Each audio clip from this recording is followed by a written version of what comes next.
What's up mga guys? Another day, another sharing. So ayun mga guys, for today's video, isi-share ko naman sa inyo yung progress ng ating pagpapaalaga ng baboy.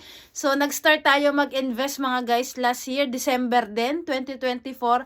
At ngayon ay isang taon na nung ating mini investment na yon. So isi-share ko to sa inyo mga guys para makakuharan kayo ng idea, lalong-lalo na sa mga katulad kong OFW na naghahanap kung saan nyo pwedeng mailagay yung inyong pera.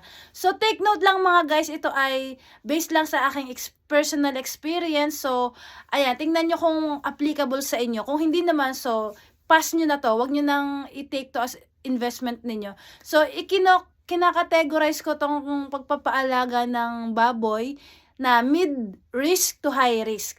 So, mid-risk to high risk, kasi mga guys, kapag yung mga baboy natin or yung mga alaga nating biik is nagkasakit, so, medyo high risk yung ating investment or yung pera natin. Kasi pag nagkasakit yung mga yan mga guys, sunod-sunod na yan, naghawa-hawa yan. And worst case, mamamatay sila. So, walang balik doon sa iyong investment. Kaya, medium to high risk ko siya kinakategory.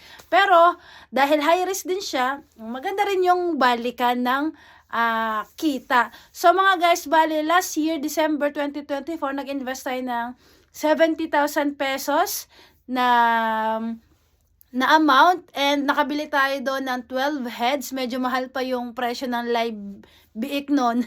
Kaya nakakuha tayo ng 12 heads.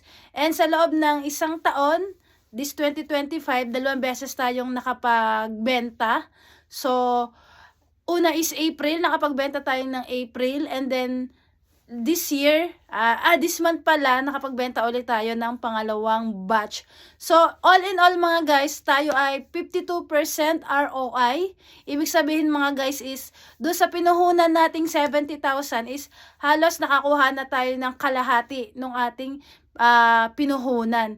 And hopefully mga guys, next year, kasi syempre, yung capital natin is buo pa rin kasi, overall safe yung ating investment sa loob ng isang taon, walang namatay, walang nagkasakit na baboy, kaya buo pa rin yung capital natin. And gano'n lang ang gagawin ko ulit, i-reinvest ko ulit siya, meaning bibili ulit ako ng mga biik, maghihintay tayo ng 4 to 5 months, and then ibebenta natin. And hopefully by next year, April ulit, yung gano'n ulit yung yung month ng pagbebenta natin ng mga alaga is maka 100% ROI na tayo. Sana mataas yung presyo ng live biik mga guys or live baboy. Kasi ngayon mga guys, 170 pesos per kilo ang presyo ng live baboy. So, medyo mababa siya compare month ng April kasi nasa 200 plus yung kilo ng live mga biik or mga baboy that time. So, sana mag 200 ulit ang presyo ng live baboy para maganda-ganda yung balikan. And